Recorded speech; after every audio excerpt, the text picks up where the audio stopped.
बच्चों, आज हम कक्षा 7 के भूगोल विषय का अध्याय पहला पर्यावरण के बारे में पढ़ेंगे। तो बच्चों, पर्यावरण हमारे जीवन का मूल आधार है। यह हमें सांस लेने के लिए हवा, पीने के लिए जल व खाने के लिए भोजन एवं रहने के लिए भूमि प्रदान करता है। पर्यावरण का शाब्दिक अर्थ परि प्लस आवरण, चारों ओर उपस्थित आवरण, अर्थात हमारे चारों ओर उपस्थित आवरण को पर्यावरण कहते हैं।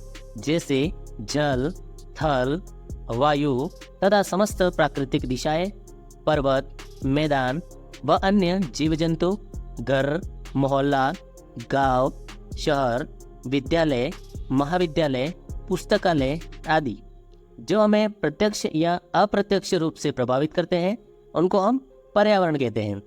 पर्यावरण की परिभाषा: हमारे चारों ओर उपस्थित वातावरण को पर्यावरण कहते हैं। पर्यावरण के घटक: प्राकृतिक घटक, मानव निर्मित घटक व मानव। तो आइए इनके बारे में विस्तृत चर्चा करते हैं। पहला, प्राकृतिक घटक। प्रकृति में पाए जाने वाले विभिन्न घटक जैसे जल, वायु, भूमि एवं समस्त सजीवों को प्राकृतिक घटक कहते हैं। प्राकृतिक घटक को मुख्यतः दो भागों में बांटा जा सकता है: अजैविक व जैविक। अजैविक घटक: निर्जीव पदार्थों को अजैविक घटक कहते हैं। यह निम्न प्रकार के होते हैं: जलमंडल, वायुमंडल, स्थलमंडल। जलमंडल पृथ्वी पर पाए जाने वाले जलाशय को, जैसे कि नदी, तालाब, समुद्र आदि को जलमंडल कहते हैं। वायुमंडल पृथ्वी के चारों ओर उपस्थित वायु के आवरण को वायुमंडल कहते हैं। स्थलमंडल वृक्षों, मानव बस्तियों के लिए भूमि, पशुओं के लिए घास स्थल प्रदान करता है। खनिज संपदा भी स्थलमंडल का ही भाग है। जैविक घटक समस्त सजीवों का जैविक घटक कहते हैं अथवा जैवमंडल भी कहते हैं। यह मुख्यतः दो प्रकार के होते हैं: पादप जगत व जंतु जगत। दूसरा, मानव निर्मित घटक।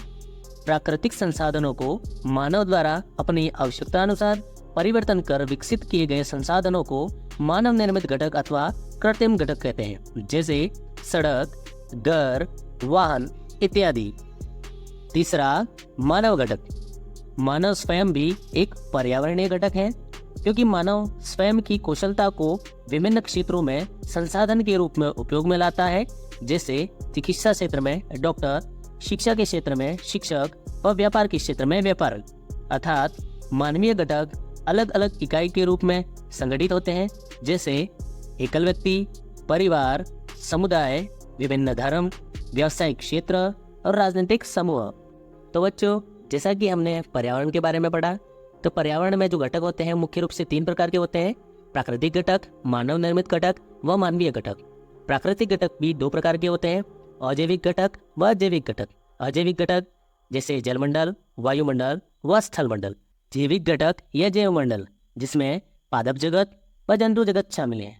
तो बच्चों, आज की क्लास हमारी यहाँ पर खत्म होती है। धन्यवाद।